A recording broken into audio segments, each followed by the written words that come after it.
Selamat berjumpa dengan Pak GS. Materi yang kita pelajari kali ini adalah mengenai fluida statis.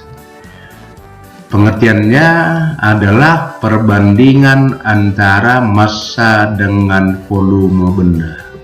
Dapat dirumuskan sebagai berikut. Arti notasi: rho sama dengan massa jenis, M sama dengan massa, V sama dengan volume. Nah, inilah massa jenis dari beberapa zat. Kalau massa jenis air adalah 1 gram per cm kubik, tiap 1 cc air massanya adalah 1 gram. Berat benda W sama dengan M dikali G. Dari persamaan rho sama dengan M per V, dapat kita buat bahwa M sama dengan rho dikali V, maka berat benda dapat dirumuskan dengan rho benda kali volume benda kali percepatan gravitasi. Tekanan adalah gaya tiap satu satuan luas. Dirumuskan bahwa P sama dengan F per A. P sama dengan tekanan, satuannya Newton per meter bujur sangkar, sering disebut dengan Pascal. Tekanan hidrostatis merupakan tekanan diakibatkan gaya berat fluida di atas titik yang ditinjau. Kita anggap ini titik yang terletak pada kedalaman H dari permukaan. Berapa besar tekanan oleh gaya berat di atas benda itu, itulah disebut dengan tekanan hidrostatis. Setelah dirumuskan, diperoleh bahwa tekanan hidrostatis sama dengan rho fluida dikali G dikali H. H sama dengan kedalaman, ya tentu kalau kedalaman diukur dari permukaan fluida. P tekanan hidrostatis.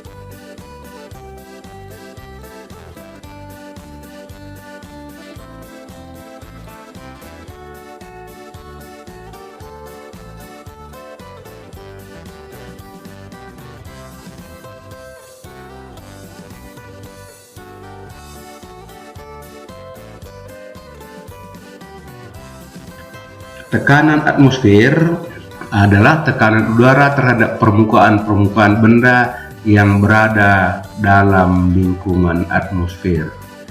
Kita perhatikan gambar, air raksa dituang di dalam tabung. Tekanan oleh udara terhadap air raksa ini disebut dengan tekanan atmosfer. Berdasarkan perhitungan dan percobaan, tekanan atmosfer itu nilainya sama dengan 1 atmosfer. Atau dari percobaan Torricelli, di dalam pipa kapiler air raksa akan naik setinggi 76 cm. Setelah dihitung, nilainya akan sama dengan 1,01 kali 10 pangkat 5 Pascal. Tekanan total adalah jumlah tekanan hidrostatis dengan tekanan udara luar. P total sama dengan P0 tambah P hidrostatis. P0 tekanan udara luar, pH tekanan hidrostatis.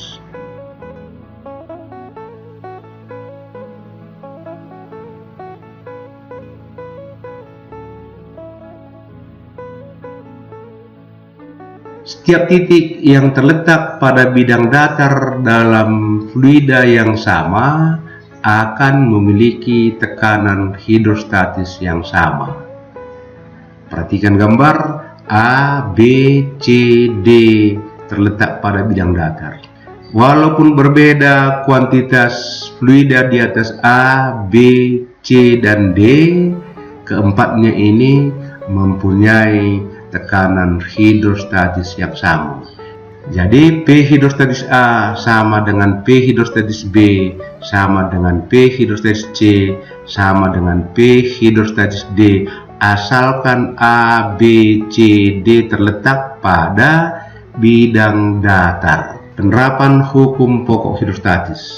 Ya, ini A dan B terletak pada bidang datar dan sama-sama terletak di dalam air. Kalau A dan B berada dalam bidang datar dan dalam fluida yang sama, berdasarkan hukum pokok hidrostatis tadi, pasti PA sama dengan PB. Rumuskan PA rho A dikali G dikali H1, karena di atas A ini air yang massa jenisnya rho air dan tingginya H1. Demikian juga PB rho minyak, di atas B ada minyak yang tingginya H2. G dicoret, diperoleh persamaan rho A dikali H1 sama dengan rho M dikali H2. Jika massa jenis fluidanya adalah rho 1 dan rho 2, boleh juga dihitung H1 ini adalah rho 2 per rho 1 dikali H2. Apa H1? Perbedaan tinggi permukaan air di kolom 1 dan kolom 2. Hukum Pascal menyatakan bahwa tekanan yang diberikan pada zat cair dalam ruang tertutup akan diteruskan sama besar ke segala arah. Kalau kita rumuskan, maka tekanan di 1 sama dengan tekanan di 2, atau dapat dibuat F1 per A1 sama dengan F2 per A2, sehingga dapat dinyatakan bahwa F1 sama dengan A1 per A2 dikali F2. Dengan F adalah gaya, A adalah luas penampang. Nah, jika penampang wadah ini berupa lingkaran dengan jari-jari, ini jari-jarinya R1, ini jari-jarinya R2, maka dapat dihitung persamaan ini tadi, F1 sama dengan R1 per R2 kuadrat dikali F2. Hukum Archimedes menyatakan bahwa jika sebuah benda dicelupkan sebagian atau seluruhnya dalam fluida, maka benda akan mengalami gaya ke atas yang besarnya sama dengan berat fluida yang dipindahkan. Kita perhatikan gambar. Ini benda kalau di udara beratnya 20 Newton. Ini misal ini. Dicelupkan dalam air. Ternyata beratnya menjadi 15 Newton. Kenapa? Karena oleh air ada gaya dorongan ke atas. Itulah gaya Archimedes. Besarnya gaya Archimedes sama dengan berat air yang dipindahkan. Dalam hal ini bernilai 5 Newton lah gaya Archimedesnya. W fluida yang dipindahkan ini sama dengan rho fluida kali volume fluida yang dipindahkan kali G. Volume fluida yang dipindahkan itu sama dengan volume benda yang tercelup. Jadi boleh juga dibuat gaya Archimedes rho fluida dikali volume fluida yang dipindahkan dikali G. VBF ini adalah volume fluida yang dipindahkan harus sama besar dengan volume benda dalam fluida. Gaya Archimedes dan gaya berat sama-sama rho VG. Untuk gaya berat, rho benda dikali volume benda dikali G. Untuk gaya Archimedes, rho fluida dikali volume benda dalam fluida dikali G. Yang harus kita ingat untuk gaya Archimedes bahwa berat fluida yang dipindahkan sama besar dengan gaya Archimedes. Yang kedua, volume fluida yang dipindahkan sama besar dengan volume benda yang tercelup. Ada 3 kemungkinan kalau benda berada dalam fluida. Yang pertama, benda terapung. Kalau benda terapung, berarti benda diam, sigma F sama dengan 0, maka pada benda terapung FA gaya apung sama dengan gaya berat. Volume benda tidak seluruhnya dalam fluida, maka volume benda lebih besar daripada volume fluida yang dipindahkan. Nah, jadi kalau kita teruskan ini, maka diperoleh nanti rho benda lebih kecil daripada rho fluida. Yang kedua, benda melayang. Benda melayang juga benda diam, maka harus sigma F sama dengan 0. FA sama dengan W. Seluruh benda dalam fluida, maka pasti volume benda sama dengan volume fluida yang dipindahkan. Dirumuskan lagi ini, diperoleh untuk benda terapung massa jenis benda sama dengan massa jenis fluida. Yang ketiga, benda tenggelam. Pada saat benda tenggelam, gaya Archimedes tidak sanggup mengimbangi gaya berat, atau gaya berat lebih besar daripada gaya Archimedes, makanya benda ke bawah. Gaya berat sama dengan gaya Archimedes tambah W aksen. W aksen di sini disebut dengan berat semu. Benda ditimbang di udara beratnya 20 Newton. Ditimbang dalam air beratnya 15 Newton. 15 Newton inilah disebut dengan berat semu. Berat sesungguhnya adalah berat semu tambah gaya Archimedes. Kalau kita teruskan ini tadi, maka untuk benda tenggelam, massa jenis benda lebih besar daripada massa jenis fluida. Dan ingat ya, untuk benda yang diam harus sigma F sama dengan 0. Yang berikutnya, tegangan permukaan. Ini seekor nyamuk bisa hinggap di permukaan air. Sementara massa jenis nyamuk pasti lebih besar dari massa jenis air. Kenapa bisa benda yang massa jenisnya lebih besar terapung di atas air? Ya, ini akibat tegangan permukaan. Jadi tegangan permukaan itu terjadi akibat adanya gaya kohesi. Gaya kohesi adalah gaya tarik-menarik antara dua molekul sejenis. Ternyata gaya kohesi di permukaan air lebih kecil daripada gaya kohesi di dalam air. Sebuah pipa U yang ada kawat luncurnya dicelupkan dalam air sabun, maka air sabun tadi bisa tidak pecah di dalam pipa U. Nah, maka di sini akan terjadi tegangan permukaan. Buktinya kalau dilepaskan ini, maka air sabun akan tertarik atas. Tegangan permukaan adalah gaya yang dialami pada permukaan zat cair tiap satu satuan panjang. Kalau dilambangkan ini, tegangan permukaan kita lambangkan dengan gamma, gaya dilambangkan dengan F, panjang kita nyatakan dengan 2L. Kenapa? Nah, karena di kawat luncur ada dua permukaan selaput air sabun, di sebelah depan dan sebelah belakang. Makanya di sini panjangnya adalah 2L. Atau kalau gaya yang ditanya, ya tentu gaya sama dengan gaya ini adalah 2 gamma kali L. Kalau persamaan ini sama-sama dikali dengan S, kita anggap ini jaraknya sama dengan S, maka gamma boleh juga dirumuskan dengan W per 2A. Dengan W adalah usaha atau energi, A sama dengan luas. Selanjutnya, kapilaritas.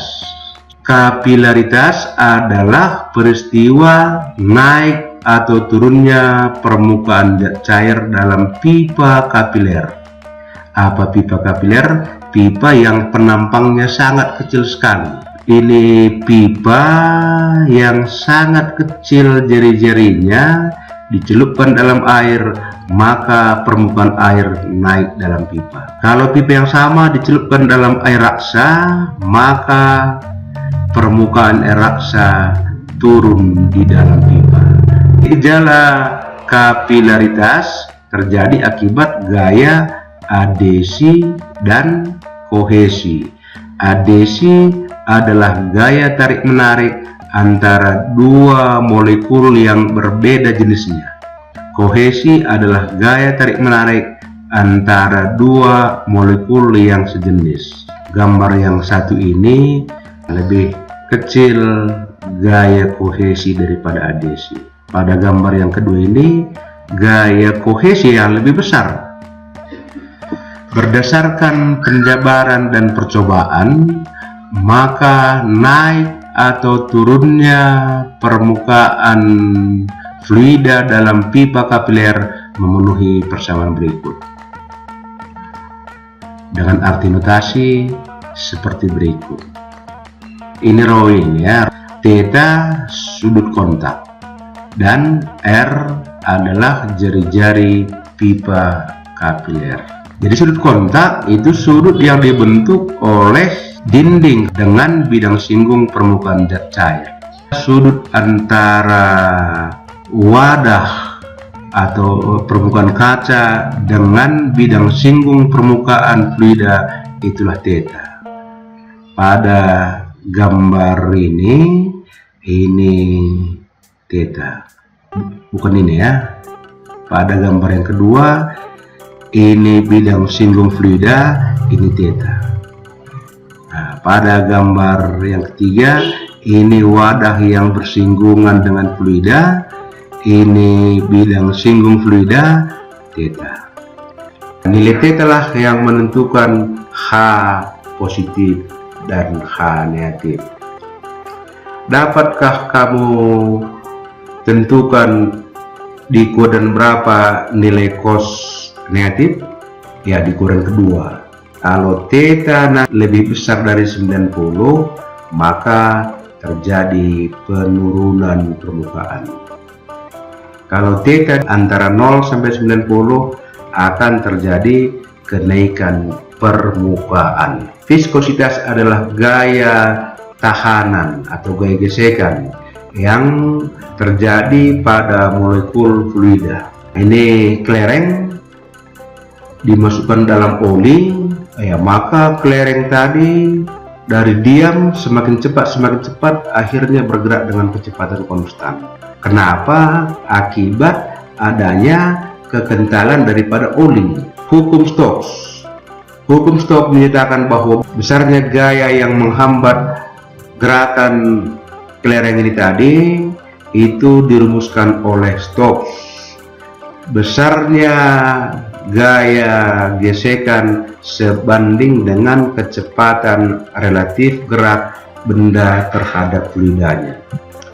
Gaya gesekan atau gaya Stokes sama dengan 6 dikali Pi dikali R dikali eta dikali V terminal. Arti notasi R sama dengan jari-jari kelereng, V sama dengan kecepatan terminus, eta disebut dengan koefisien viskositas, koefisien kekentalan. Tadi dinyatakan oleh Stokes bahwa gaya gesekan sebanding dengan kecepatan terminal. Apa kecepatan terminal? Ya, kecepatan akhir pada saat kelereng ber-GLB di sepanjang oli. Nah, jadi akibat gejala viskositas, maka kelereng yang dijatuhkan dalam oli akan ber-GLB dengan kecepatan tetap sebesar Vt. Jadi pada saat kelereng dijatuhkan, ada ke bawah gaya berat W, ada ke atas gaya Archimedes Fa, ada ke atas gaya gesekan F Stokes. Kelereng tadi bergerak ke bawah. Besarnya gaya ke bawah W sama dengan Fa tambah F. Makanya benda ini tadi, kelereng ini ber-GLB. Nah, jadi besarnya kecepatan terminus dirumuskan sebagai berikut. Dengan arti notasi, Vt kecepatan terminal eta koefisien viskositas fluida, rho B massa jenis bendanya, rho F massa jenis fluidanya, R adalah jari-jari clearing ini. Sampai sekian pelajaran kita. Rajin belajar di rumah, selamat belajar, dan jaga kesehatan.